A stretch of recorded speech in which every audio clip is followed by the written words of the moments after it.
Ma maîtresse, c'est le pouvoir. Ma seule passion, c'est la France. C'est en ces termes que Napoléon Bonaparte, alors général de l'armée d'Égypte, commencera à dévoiler ses grands projets. Mais pour l'instant, il en est encore loin. Nous sommes en août 1799, il vient d'avoir 30 ans. La campagne d'Égypte tangue entre le fiasco militaire et la conquête culturelle réussie. Une dernière victoire face à l'armée anglo-turque, histoire de finir sur une bonne note cette symphonie tragique, et Napoléon est fixé, il faut quitter l'Égypte, le fruit est mûr, la France l'attend. Dans l'Hexagone, c'est le chaos, ses conquêtes antérieures ont été bassement perdues comme l'Italie ou l'Allemagne, le pays est rongé par la violence, la corruption, la guerre civile et enchaîne les défaites militaires. Le Directoire et ses avocaillons fait prendre à la Révolution un visage désastreux. Dans la nuit du 17 au 18 août, Napoléon embarque sur la Muiron et traverse la Méditerranée au nez et à la barbe des navires anglais.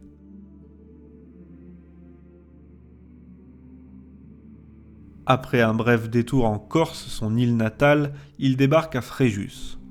Dès qu'il touche terre, il est aussitôt emporté par une foule en liesse qui n'attendait que lui, le sauveur de la République. Qu'importe les mesures habituelles de quarantaine, qu'importe les risques de peste, le peuple enlace le héros de l'Italie et le grand vainqueur, croit-il, de l'Égypte. À son passage, lors de sa remontée vers Paris, les villes s'illuminent, les drapeaux tricolores flottent à tous les coins de rue, les feux d'artifice guident ses nuits. Devant le domicile du général à Paris, rue de la Victoire, qui a d'ailleurs été rebaptisée ainsi en son honneur, les allées sont noires de monde. « Vive Bonaparte! Vive la République !» crient les passants. Mais il faut être prudent, ne rien laisser paraître. La population parisienne est très instable. Un jour, elle vous acclame, le lendemain, vous conduit à l'échafaud.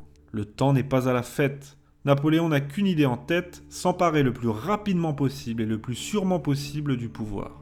Les 5 directeurs, Sieyès, Barras, Moulin, Roger Ducos et Goyer, le président actuel, ces Pékins avares et corrompus ont mis la France dans un sale état. « Qu'avez-vous fait de cette France que je vous avais laissée si brillante ?» dira Napoléon à un proche de Barras. Il faut vaincre mais ne pas se précipiter. Séduire, rassembler, tisser sa toile, placer ses pions et frapper juste. Fouché, Talleyrand, Collot, Roderer, Jourdan, Moreau, Lefebvre, Cambacérès, voilà des personnages qu'il faut rassurer. Bernadotte reste l'obstacle. Il faut s'assurer qu'il restera neutre. Quant au directeur, Barras sera difficile à convaincre mais reste fragile. Pour Moulin et Goyer, cela semble perdu d'avance. Qu'on les fasse surveiller. Roger Ducos et Sieyès sont les hommes qu'il faut approcher. Sieyès en particulier.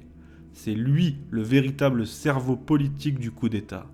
Il y pense depuis des mois et cherche justement un sabre pour exécuter ses plans.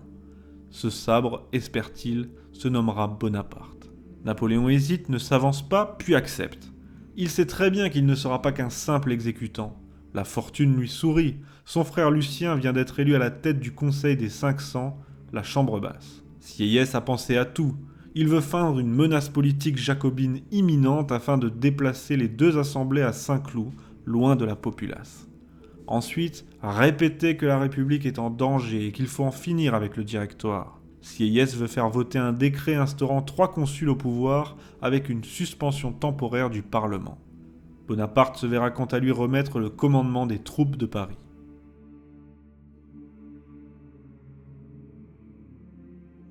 Il est 6h du matin, Napoléon est calme comme à chaque veille de bataille. Les jours derniers, il a reçu chez lui tous ceux dont il souhaite s'assurer du soutien. Officiers généraux, banquiers, députés, il a flatté, rassuré, séduit.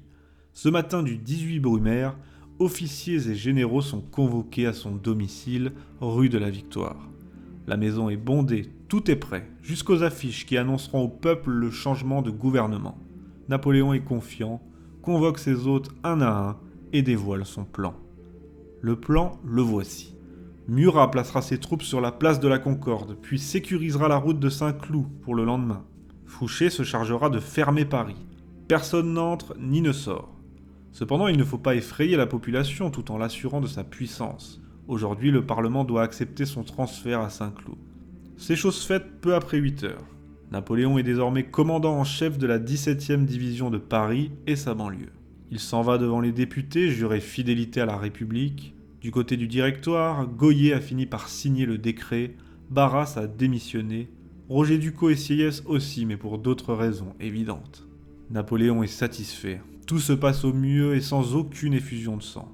Il ne souhaite pas un coup d'état militaire. Goyer et Moulin sont gardés par la 17e, même leur garde a rejoint le complot. Enfin, Napoléon est parvenu à rassurer les Jacobins sur ses intentions. 10 000 de ses hommes tiennent Paris. La maîtrise est totale, la mécanique est parfaitement réglée, mais c'est demain que tout se jouera. Rien n'est encore fait.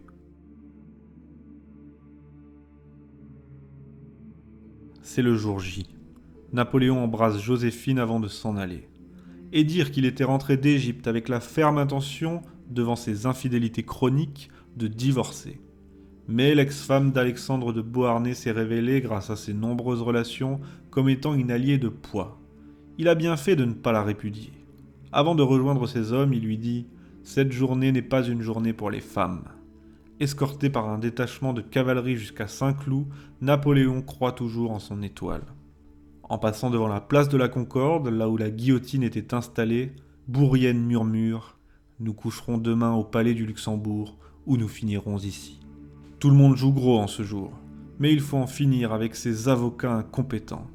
Le trajet jusqu'à Saint-Cloud est rythmé par les cris des soldats. « Vive Bonaparte !» scandent-ils.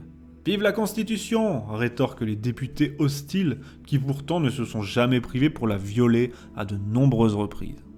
Napoléon, arrivé à destination, s'installe avec Sieyès et Roger Ducos dans un cabinet. Les 500, chambre basse, siègent à l'Orangerie. Les anciens, chambre haute, dans la galerie d'Apollon. À 13h30, la séance commence. Tout le monde est sur les nerfs. Sieyès a fait préparer une voiture dans le bois voisin pour pouvoir s'enfuir à tout moment.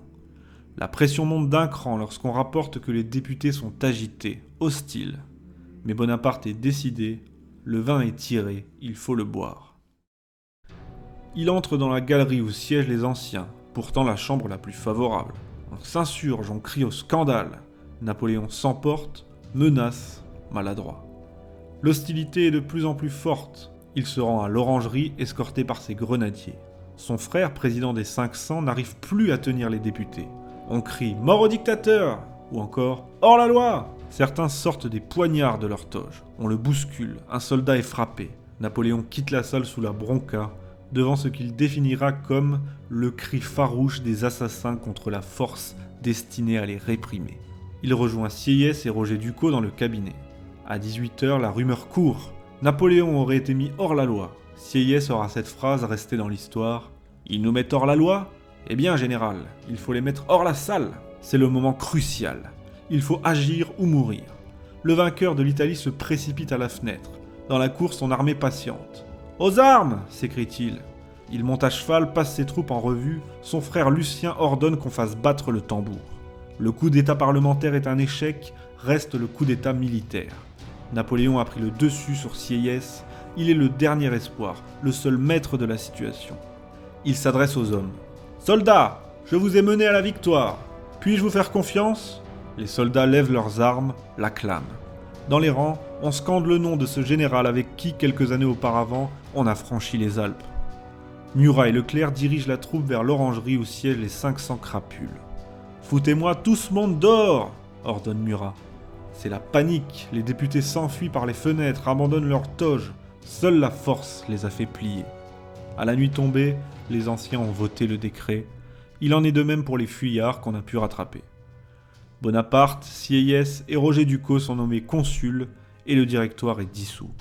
Tous trois prêtent serment, jurent fidélité à la souveraineté du peuple, à la République, une et indivisible, à la liberté, à l'égalité et au système représentatif. Sur la route de Paris, les soldats chantent, la population, informée de la nouvelle, se réunit devant le domicile de Bonaparte et entonne la Marseillaise. Dans les jours qui suivent, Napoléon soumettra au vote du peuple une nouvelle constitution qui fera de lui le premier des consuls. La Révolution et ses années instables est terminée. C'est le début du consulat, l'aigle prend son envol.